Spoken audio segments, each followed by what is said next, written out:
Hello and welcome to another episode of Bitcoin in Asia. After a brief holiday hiatus, our guest this week is John Myers, the Chief Design Officer at Liquid, the exchange platform based in Japan and serving a number of markets. John has had a distinguished career really all over the world, most recently in Southeast Asia, working on Fintech and banking platforms, and now at Liquid. We got together in Ho Chi Minh, where they have a large operations center that includes his design team. And our discussion focuses on that topic of design, current state of product design in Bitcoin, how he thinks about and implements UI UX decisions in different markets, and building a team in Ho Chi Minh. I had a good time talking to John, and I hope that you enjoy. Thanks for having me in the office. This is a pretty impressive setup. Nice design. Yeah. Looking good. Yeah, thank you very much. Nice view of, we've got the river in the background. We've got all the good Ho Chi Minh skyline around. Yeah, it's a great place. Cool. So to start out a little bit, kind of with your background, kind of had a whole career in design, lived all over the world. Can you kind of take us back to a little bit of that, some of the formative experiences through your being in Saigon now? Yeah, sure. So got my start in design originally, I guess, my early 20s. So I've been cracking at it now for probably about 25, 26 years. Yeah, dating yourself there. Yeah, I know. I just might as well come out with it. But initially, I just, was very interested in, very early web 1.0 stuff that was happening in the late 90s. Yeah. And I'm self-taught. Okay. And kind of followed a path of entrepreneurship and design. Okay. So design was just sort of a skill that I developed over the years. Founded a number of startups. And mainly, I guess back then I was always really passionate about design, but also it was a necessity that I kind of had to do it on my own. Yeah, starting team, small, you got to figure it out. Yeah, that's right. That's right. So kind of took quite an unconventional path. What were some of the kind of the companies that you were involved with back then, or around what kind of use cases? Or Goldman Sachs, we did some data viz stuff back in the day. Relevant now? GE Financial. It's interesting. Like some of the work we were doing was quite experimental. Working on SGI, Silicon Graphics machines, and doing stuff in OpenGL and stuff like that. And we worked with GE Financial back in the day. AIG. Where were you based for most of this? That was New York City. New York. And I kind of oscillated between having a consultancy and then being a lone wolf, and then started to found a lot more startups. Cool. And when did you first kind of venture out of the U.S. for that? Well, initially when I first lived outside of the U.S., I guess I was like 20, 21, and I moved to Taiwan for a year. Okay. Yeah. There, studied Mandarin.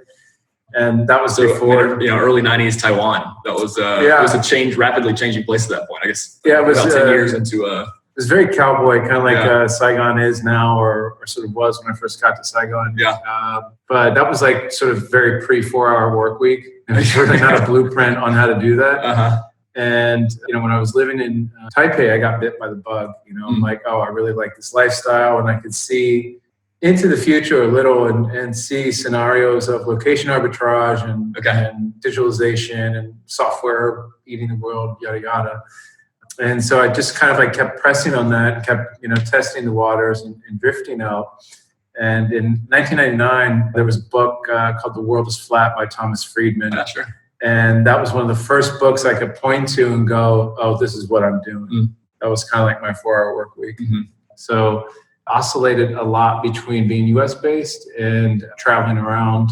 Moved to India at some point in late 90s as well. Just kind of was figuring it out, I guess. Yeah. And places you've lived for like over 6 months, for like an extended period of time. Yeah, in Taiwan, you've got India. Yeah, Argentina. I was in Buenos Aires, Chile for a little while, Uruguay. And you're obviously here in Saigon. Yeah. And you're obviously curious for all these cultures and living in these places. Yeah. And you're kind of taking in, osmosis, the design of all these places. Does that play a role in kind of your creative development? Ish, yeah. I think some of it has. I think like in terms of being an interface designer and a product designer, yes and no. I mean, I kind of draw inspiration from a lot of stuff. And I think you go into different cultures and just try to assimilate and really understand what the driving visual languages are, what the cultural imperative for those visual languages are. And so, yeah, I mean, also with interface design, it's a lot harder to translate into external factors sometimes, like let's say the baroqueness of Buenos Aires and the Italian influence.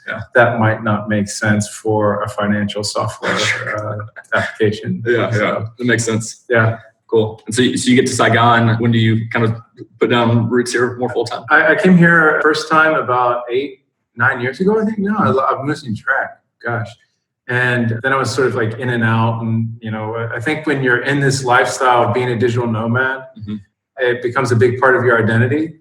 And so there comes a time where you have to sort of like, do a lifestyle calculus and go, okay, well, what do I do every day? Do I need to be by the beach every day in vacation mode? Probably not in your most productive years. It wouldn't make sense. And so started to just really look at what Saigon had to offer, and it ticked a lot of boxes for me personally. And I've laid down roots, and it's been really happy with the results so far. There's an incredible community of people here. I could really be anywhere I wanted to be, but I guess like just being around the community, having that full of people, obviously being entrenched in the city and active now, and here with Liquid, which has been great. Been here almost 2 years. You start to lay down roots, but that doesn't mean I'll be here forever either. Right. So we'll see. There you go. 9-10 years ago or so, you make it over. It wasn't too long after that you found Bitcoin. Can you kind of take us back to that? Give some context for how you got into the industry. Sure. Yeah. So I'm a member of a private online community of entrepreneurs called the Dynamite Circle, DC. There's about 1,500 location independent entrepreneurs in that group. And we talk about different things. And so Bitcoin came up, and this was, I guess, maybe 2010, 2011. People were starting to talk about it, discover it. Especially, it's of a particular interest to people that are interested in self-sovereign lifestyles or aspirations and so on. And so it popped up in there, and I saw people starting to talk about it. And it's probably like 2012, I was investigating it more, and I got involved. This was around 2012 and into 2013. I got involved in a project called CoinSimple. And so there was a founder, Nikos Benentes, and he's still quite active in the crypto community. And he approached me about designing a web solution for facilitating payments in Bitcoin. So people could invoice each other and so on. And so I contributed to that, and I guess, earned BTC back then. What were you doing? Was it kind of like half and half? Partial? I'd rather not say, but it was good. It was an option to. I went all Bitcoin. Back then we launched September 2014, I think, and so then the project, it was just quite early. So that I think they shut it down like 2017, something like that. I think that's the name that people will remember though. Yeah, I think so. Yeah, it was pretty interesting to work on something like that. And I think, thinking about like crypto and design and that sort of thing back then, there's just a lot of uncertainty that you have to design for. So that really caught my attention as a designer. So thinking about time sensitivity and giving the user feedback for when a transaction is done. It's not like running your credit card. So that type of feedback. Really thinking about one-way doors in design. So, like if you enter in the wrong information, you might enter a one-way door that you can't return from. So that started to really catch my interest, and I liked the challenge of working in on design with those types of constraints.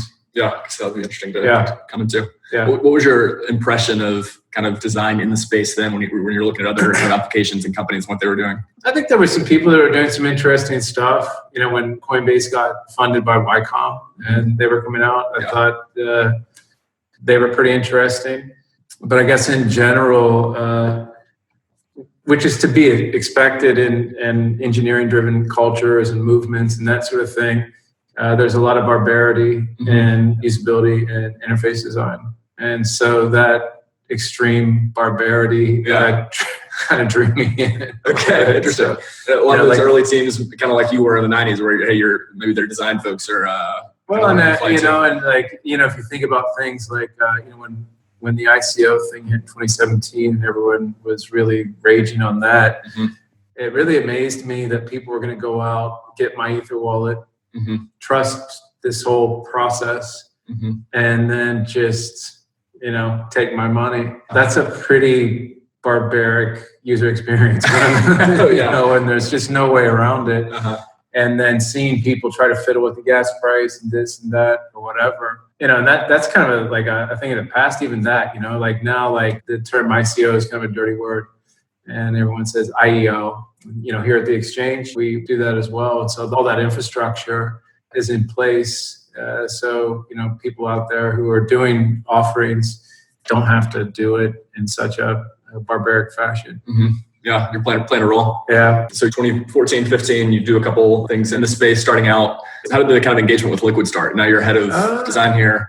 I've been involved, I guess, in Fintech and doing design for financial services for a couple decades. And so here, I have my own design studio. And so I worked on a lot of projects here in Vietnam that got traction. So at any one time, I've maybe worked on, I was probably at one point, I was getting actually like carpal tunnel. I was doing too much. I had to slow down. I was probably cranking out like maybe 15 to 20 projects a year, and some of them quite high profile in the region. So there's a bank that launched here called TIMO, T-I-M-O.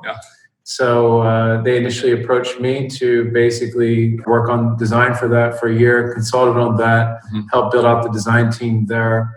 But I was just a consultant, and I didn't want to come on as an employee at a bank. And so, we did all the mobile UX, UI design, online banking system for web, and successfully launched that. We got like 100,000 deposits like first year, which is the fastest growing bank in Southeast Asia. So I got a lot of attention for that. And started getting a lot of, bankers knocking on my door. Did you do anything unique in that kind of like user acquisition process, design-wise? Actually, yeah. So one of the interesting things for that was actually how we did KYC with TIMO. And so initially when I was looking at the inputs, for mobile, they had about like 40 or 50 fields that they wanted. And here it requires a liveness test that's in person to do KYC. And so, I just kept asking. I'm like, why wouldn't we want to get as minimal information as possible, get that person in to do the liveness test, and have another individual actually doing the input, through this sort of like in-person system, almost like a coffee shop, And so I got a lot of resistance to that. And so I said, okay, here's a different way to think about it. And so I went out and set up a Google form. I used every single field that they had asked for. And I said, okay, I want you guys to go to this link, and I want everyone to input this as accurately as possible.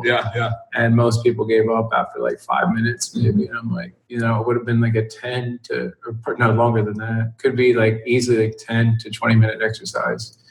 And, eventually I got stakeholder buy-in to approach KYC in a different way. We used a lot of other types of patterns in the design of that application, which were quite unique and really focused on usability, speed, that kind of thing. And it was kind of the antithesis of what was out there. And you do get some pushback, like you don't understand design in Asia. Really blanket things. And I'm like, well, but data can help us understand. So why wouldn't we at least test these hypotheses versus just cramming crap in there and abusing the user? And so, that was how we approached it. So that engagement was quite interesting. I got a lot involved, so when the market started to perk up again, and so I've worked on a lot of projects like that. And then in 2017, when the market started perking up again, a lot of people came knocking. And so I worked on quite a number of ICOs then, and probably the one that got the most attention was Selfkey. And so we worked on the wallet there for quite a while. And then right after that, folks here at Liquid was talking to them and agreed to come on board. And so it's been really good, actually. Yeah, that's awesome. It's been great. And at Liquid, one of the, kind of couple handfuls of unicorns in the space now. You joined about 2 years ago. What was kind of the context for the company then? Is it kind of size, funding at that point? I guess. It just raised publicly once before then? Well, there's the cash token, which is which facilitates utility on the exchange for trading, so pay their trading fees and so on with that. So there was that ICO. And when I joined, there was 2 separate exchanges. One was called Coinex, which had fiat on-ramps in crypto, and one was simply crypto to crypto called Cryptos. And there's all these weird spellings with the Q right, and whatnot. And so one of the first jobs I had sort of coming on board was to merge those 2 and amalgamate all the features into one core platform, which is liquid.com. So that was a lot of work. And so we're still kind of clearing out the ghosts of, the old platform. And I'd say we're probably like, 50, 60% of where I really want to be on clearing out that and really focused, really improving usability. Same goes for the mobile app, which we launched our mobile app. We're coming up on about 8 months to a year, I guess. I don't remember. Time flies. But the mobile app's been out there, and we're really focused in terms of product and design team on design systems, making sure things are consistent, making sure that no matter where you look at Liquid, whether it's web, mobile, or even if you're an API trader, in terms of how we refer to things, right, that it's consistent across the board. Yeah. So you mentioned a couple of products there. I guess quick overview of the products that you kind of manage in your role. You have the exchange across different, mediums there, and then the app. Yeah, which kind of the main pieces. I get involved in a lot of new product development, product innovation, and in terms of like product offerings that we offer here at the exchange, we have spot trading, we have margin trading up to 25x, we have CFD up to it's called Liquid Infinity, up to 100x. And we'll be offering perpetuals in the near future as well. Got some people working on the office today. Yeah, there's people working here on a Saturday at the office, cranking on it. So we offer those products. We also offer another product we call Quick Exchange, which is our request for quote service. So individuals can swap in and out of any token instantly. And we also offer that as a business-to-business fashion for different projects, say a wallet that wants to have that type of capability baked in, or other exchanges and so on. A lot of touch points there to be kind of thinking about design for. Okay, Liquid, the company, user base, customers, is it kind of still mostly Japan? I think Japan is still a very important, or most important and strongest market. And with that said, we're really focused on growth. And improving core product, improving our marketing to reach a wider global audience. Sure. So it's obviously English too, and then since you joined, you've expanded into Chinese language and Korean language. Yeah, and I think they were already in those markets prior, but it's just about like really solidifying and sharpening the core product offering, and then going to market with a product that people want. Yeah. And so when you're thinking about design for all these different markets, you have Japan as an important part of the market when you join.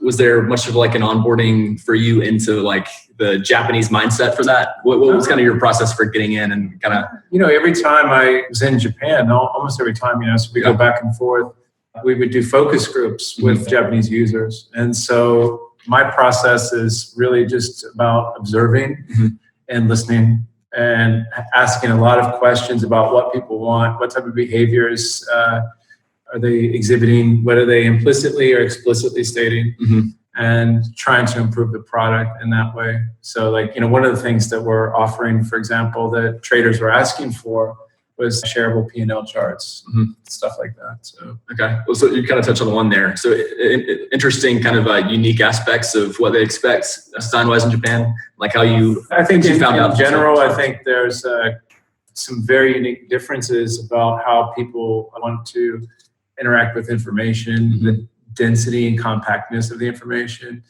There's a very different, in general, like when you're looking at different markets, right? There's a different history of typography that would exist, right? So in in Romanized languages, there's a typographic tradition, which most of design, or a lot of design, and massive amount is just typography. You're reading text or interacting with some type of numerical information.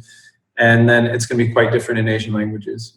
And so that impacts the layout, the density, the compactness, what people are used to, and the way their eyes are trained to interact with an interface. So I think about that a lot when we're designing and optimizing for density or whatever. Yeah. Okay. It's density, and then the kind of be able to screenshot those P&Ls. Yeah. I mean, like those things are important. I mean, people are really impatient, so you don't want to tax someone with just a lot of extra steps. And then the other thing is that you have to then give some other types of users the optionality to maybe they want to go through more steps because they want to check things and be really careful. So building adaptive interfaces that really support different types of user behaviors and like that sort of thing is like really important. And so, there's some traders, for example, a lot of API traders, the only time they're going to log in is maybe to generate a report. So reporting has to be really good. Then there's other types of retail traders that are, still learning or whatever. And so they're going to have a different set of constraints and needs. So they might need more better user onboarding, better feature onboarding, that sort of thing. So these are things that we're working really hard to improve. And you focus groups and things like that in Japan and other markets, I guess, too. Are you interacting very much with kind of those enterprise level customers, the traders? I've got kind of like a back channel personally of corporate or those types of traders that I do a lot of vetting through. And then I've got a couple other back channels of individuals I've just worked on product with for years who I can vet more consumer related ideas through. And then, obviously some of it, we're also engaging in just a lot more empiricism. We're actually just trying to look at the data to help form hypotheses to test, to improve. Makes sense. Any unique aspects of kind of the Korea or Chinese language rollouts kind of from how they like to interface? Again, it's just a different kind of audience, and I think it requires a lot of testing, to optimize. It's like one of the things about design, it's kind of like this bonsai tree, and you just kind of sculpted it or whatever, then it starts to grow wildly again. And just when you have it in this position, you have to keep pruning it, right? So it's just constant iteration where you're just constantly, seeing and what's working, what's not working, what's working now may not work in the future. You said something a little bit earlier during the process of your kind of digital bank rollout that they kind of questioned your, ability to really understand what the Asian market needed design was. And then, you had to show them kind of by hand what was better for the user. As you don't kind of answer anyone like that anymore in your role now as kind of the head of it. Would you say that, I guess to other people trying to come in and build products that maybe have been in Western markets for an Asian market, is there anything to think about? Is there anything to... I mean, one of the things that I think a lot about with our products and what we're doing now is that, you have kind of like the core ways that the product should function. It should just work, right? So there's that. But then, I think users are requiring and desiring a lot more personalization and automation.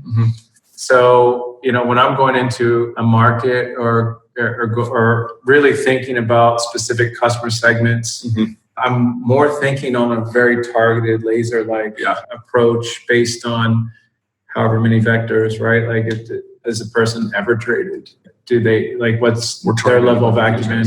So I think it just in terms of the more targeted you can be down to the individual level and really use automation to scale those processes, then I think the more impact the product has. So these are things that we're really, again, working really hard on to try and improve. Yeah, makes sense. So you've built a team, I guess, obviously you have a nice operation here. Kind of scaling a team for design in Saigon versus other places. What have you kind of found through that experience? I've actually been blown away. I've been in Saigon 8 years. And when I first got here, the level of design acumen was just not there. It was pretty low. And I think a few things have happened. Even the developer culture and community here has improved a lot. When I first got here, it was PHP spaghetti coders. And then Ruby on Rails was the flavor of the month. And now people have gotten into more sophisticated stacks. And people are doing GraphQL. They're working in Node.js or whatever, more sophisticated stacks in general, Python, whatever.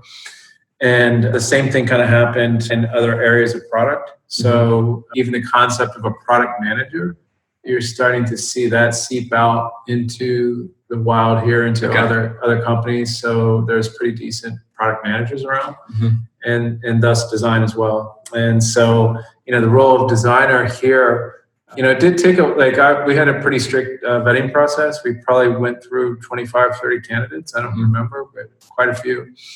But the team we have here is really solid, actually. And so they can perform UX work, they can do the research, they can do the interactive prototyping, high fidelity, all that stuff. Yeah. It's mostly Vietnamese?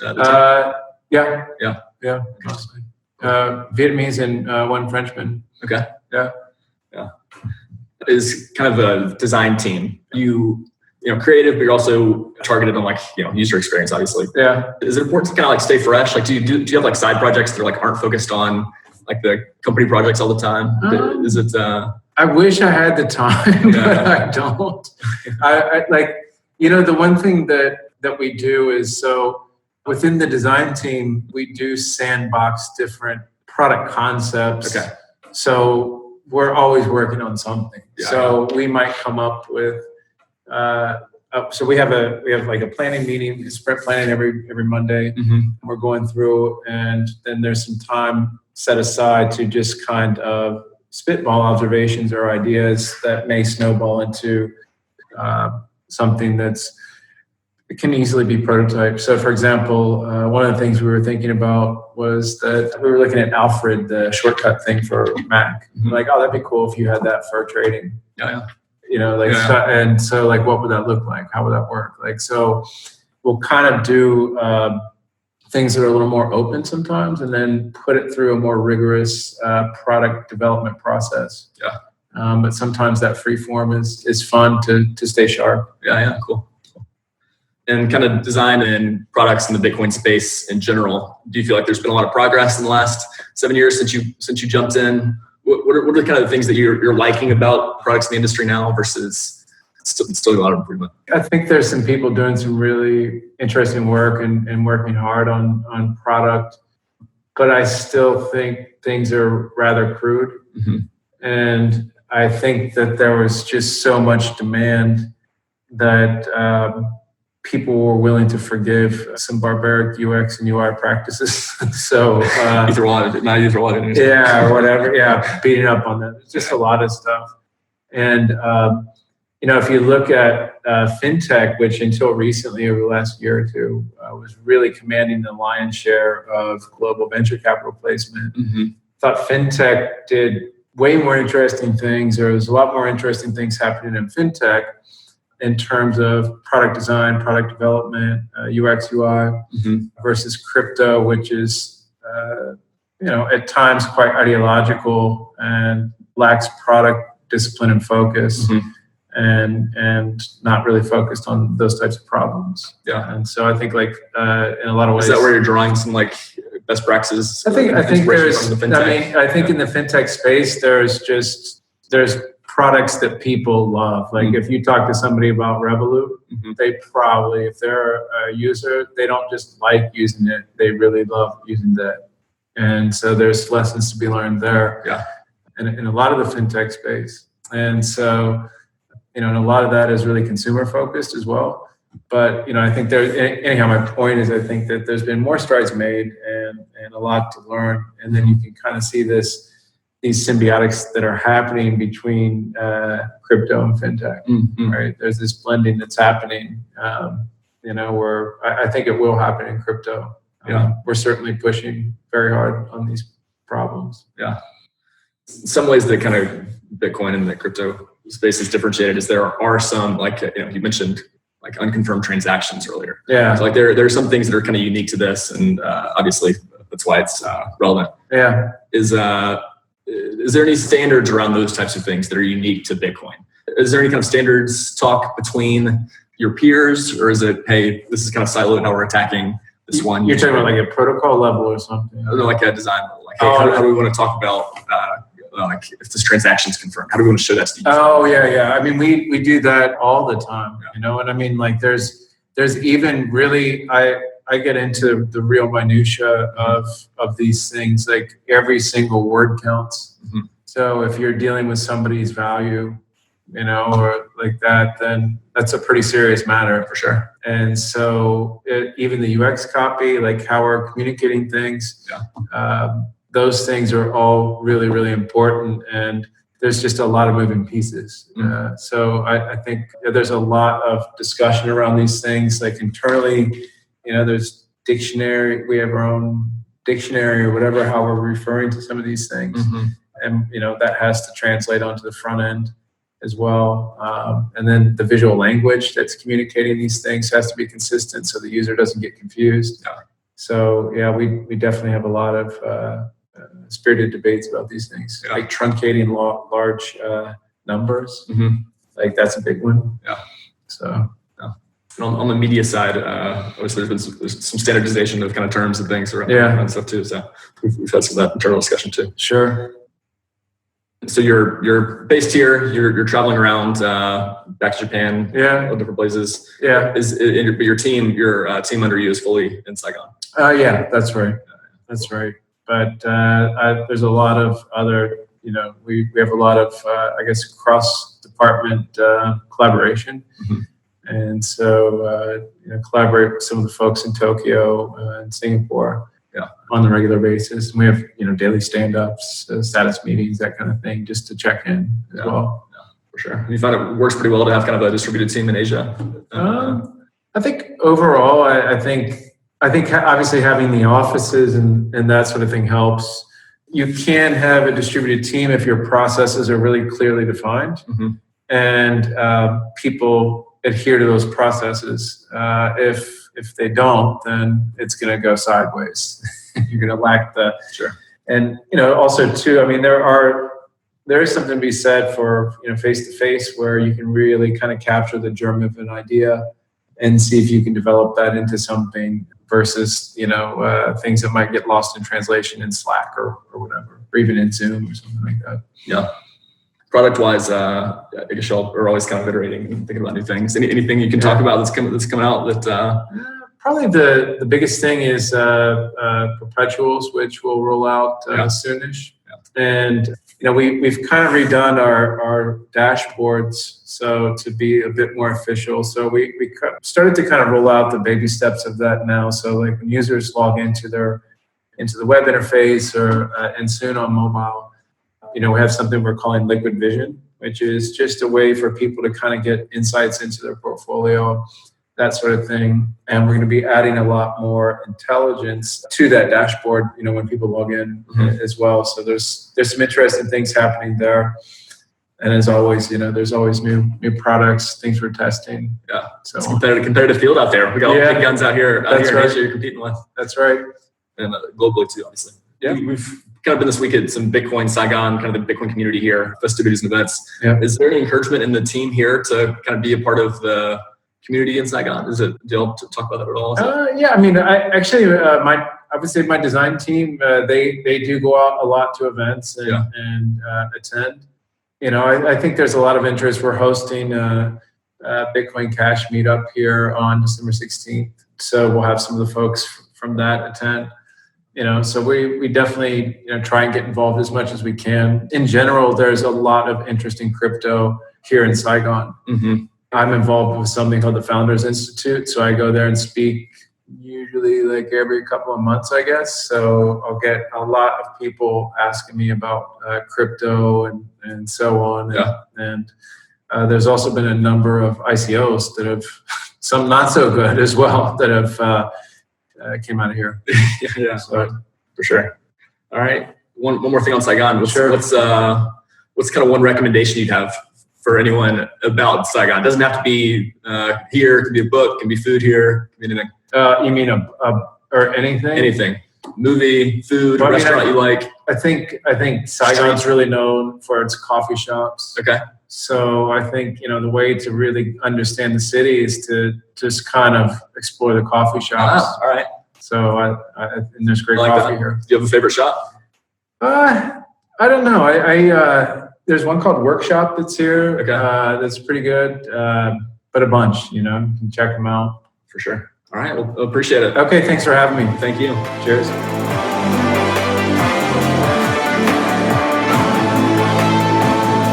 A quick reminder, all of the content in this episode is for informational purposes only. You should not construe any such information or other material as legal, tax, investment, financial, or other advice.